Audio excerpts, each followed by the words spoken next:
आखिर क्यों घुट रहा है दिल्ली में लोगों का दम? ग्लोबल वार्मिंग का कनेक्शन समझ लीजिए। पिछले 8 दिनों से दिल्ली एनसीआर के अंदर घना स्मोक छाया हुआ है और खराब हवा जो है दिल्ली में दम घोटने का काम कर रही है। इतना स्तर पोल्यूशन का बढ़ चुका है दिल्ली एनसीआर के अंदर, जिसमें सांस लेना भी दुश्वार हो चुका है और बीमारियां अपना स्तर चरम सीमा पर बढ़ रही हैं, जिसके पीछे जिम्मेदार ग्लोबल वार्मिंग और कमज़ोर पश्चिमी विक्षोभ को जिम्मेदार ठहराया जा रहा है।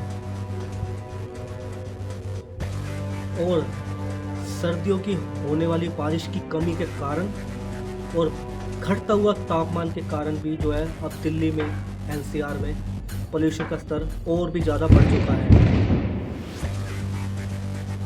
जिसके कारण सांस लेने में घुटन होती जा रही है, फेफड़ों में घुटन हो रही है, फेफड़े अकड़ रहे हैं और कैंसर की बीमारी बढ़ती जा रही है। और दिल्ली एनसीआर का पूरा जो हाल है वो पोल्यूशन के मामले में नंबर 1 बना हुआ है। बातें बहुत बड़ी बड़ी होती हैं, सरकार बहुत कुछ करती है, बताती है कि हमने ये करा वो करा, लेकिन आज तक उसका जो परिणाम है कहीं भी कुछ है नहीं।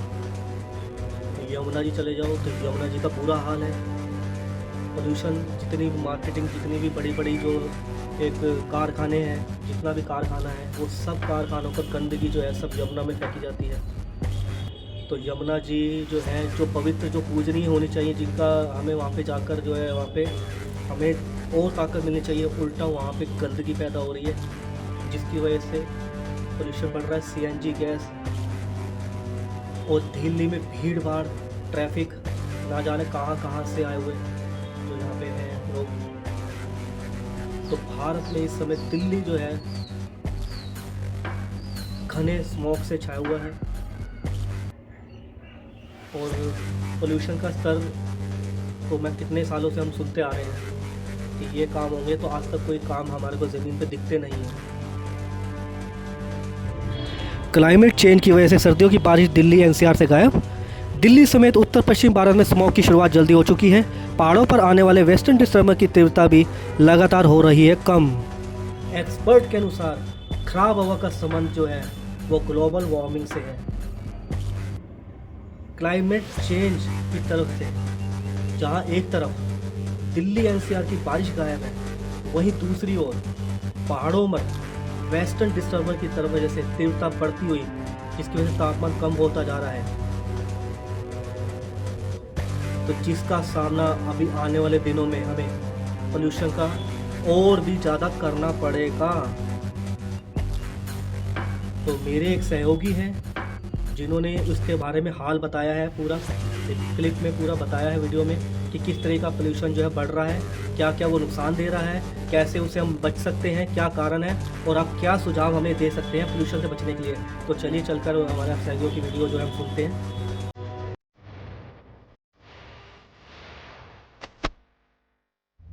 दिल्ली एनसीआर का हाल बेहाल है। ठंड शुरू हुई नहीं कि स्मॉग ने पूरे इलाके को अपनी चपेट में ले लिया है।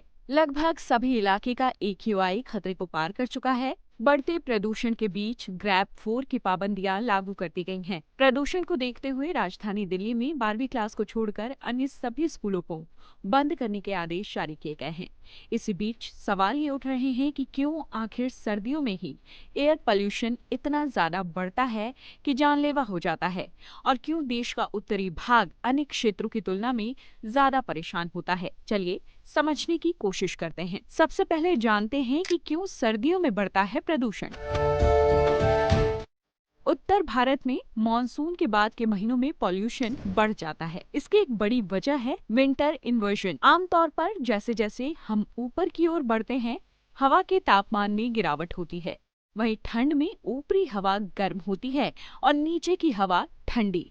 इससे धुआं, धूल और बाकी गैसें नीचे ही घूमती रह जाती हैं, बजाय ऊपर जाने के। यही असर स्मॉग के तौर पर हमें दिखाई देता है। अब आते हैं अगले सवाल पर कि आखिर अगर सर्दियों में ये पैटर्न हर जगह बनता है तो दिल्ली एनसीआर में ही सबसे ज्यादा हालात खराब क्यों होते हैं? दरअसल समंदर के पास बसे शहर जैसे मुंबई या केरल में समंदर की हवा और नमी प्रदूषण को कम करने में मदद करती है। वहीं उत्तरी मैदान में जिसमें पंजाब, दिल्ली, उत्तर प्रदेश, बिहार और पश्चिम बंगाल शामिल है, ये एक घाटी की तरह है। पॉल्यूटेड हवा यहाँ जम जाती है, फंस जाती है, बाहर नहीं निकल पाती और इसी वजह से ठंड में स्मॉग की शक्ल में पॉल्यूशन खुलकर दिखाई देता है।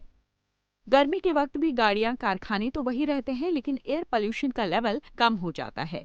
इस दौरान सूरज की गर्मी से हवा हल्की होकर ऊपर उठ जाती है, जिससे नीचे जमा हो रहे धूल धुएं को ऊपर जाने के लिए काफी जगह मिल जाती है। यही चीज सर्दियों में भी होती है अगर दिन गर्म हो।